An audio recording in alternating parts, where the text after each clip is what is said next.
எல்லாருக்கும் இன்றைக்கி வந்து ஹெல்த்தியான வெஜ் நூடுல்ஸ் தான் பண்ண போகிறோம். வீட்லேயே வந்து நம்ம நூடுல்ஸ் வந்து பண்ண போகிறோம். ஸோ கடையிலேருந்து எந்த ஒரு நூடுல்ஸ் பேக்கெட்டும் வாங்கினாலும் ஸோ அதுக்கு கோதுமை 2 கப்பு, கொஞ்சமாக உப்பு, தண்ணி சேர்த்து நல்லா மாவாக பிசைஞ்சு வச்சுக்கணும். சப்பாத்தி பாத அளவுக்கு ஒரு ஹவர் நல்லா ஊற வச்சுட்டுருக்கேன். ஸோ இது வந்து நம்ம நல்லா திரட்டிக்கணும். நீளமாக திரட்டிட்டு நம்ம இந்த மாதிரி வந்து கத்தியால் வந்து லைன் போட்டு வச்சுக்கணும். ஸோ அப்போ வந்து நம்மளுக்கு மெலிசா நூடுல்ஸ் மாதிரி கிடைக்கும். இப்போ வந்து தண்ணியில் வந்து வேக போட்டுடலாம். கொஞ்சமாக தண்ணியில் வந்து உப்பு, கொஞ்சம் எண்ணெய் சேர்த்துட்டு நம்ம வந்து கட் பண்ணி வச்சுக்கிற நூடுல்ஸை வந்து சேர்த்துக்கலாம். நல்லா வெந்த பிறகு அது தண்ணியால் நல்லா வடிகட்டிட்டு பச்சை தண்ணி சேர்ந்துடும். உங்கள்கிட்ட ஐஸ் வாட்டர் இருந்துச்சுன்னா ஐஸ் வாட்டரில் வந்து சேர்த்துட்டு நல்லா அந்த கூலிங் ஆறின பிறகு நம்ம எடுத்து செப்பரேட்டாக வச்சிடலாம். இப்போ கடாயில் வந்து கொஞ்சமாக எண்ணெய் சேர்த்துட்டு ஒரு 3 முட்டையை உடச்சி ஊற்றிட்டு நல்லா வந்து அதை க்ரம்பிள் மாதிரி பண்ணிக்கலாம்.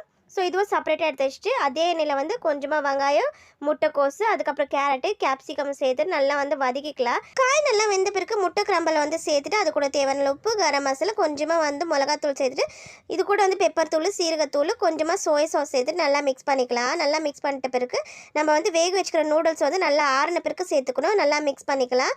உங்களுக்கு தேவைப்பட்டுச்சுன்னா ஃபோக்கால் வந்து மிக்ஸ் பண்ணிக்கோங்க. கரண்டியால் வந்து சரியாக மிக்ஸ் ஆகலைன்னா. இப்போ சூப்பரான வந்து வெஜ் நூடுல்ஸ் ரெடி ஆகிடுச்சு. சுட சுட சாப்பிடுவோம். செம சூப்பராக இருக்குது. நீங்களும் உங்கள் வீட்டில் ட்ரை பண்ணி பாருங்கள்.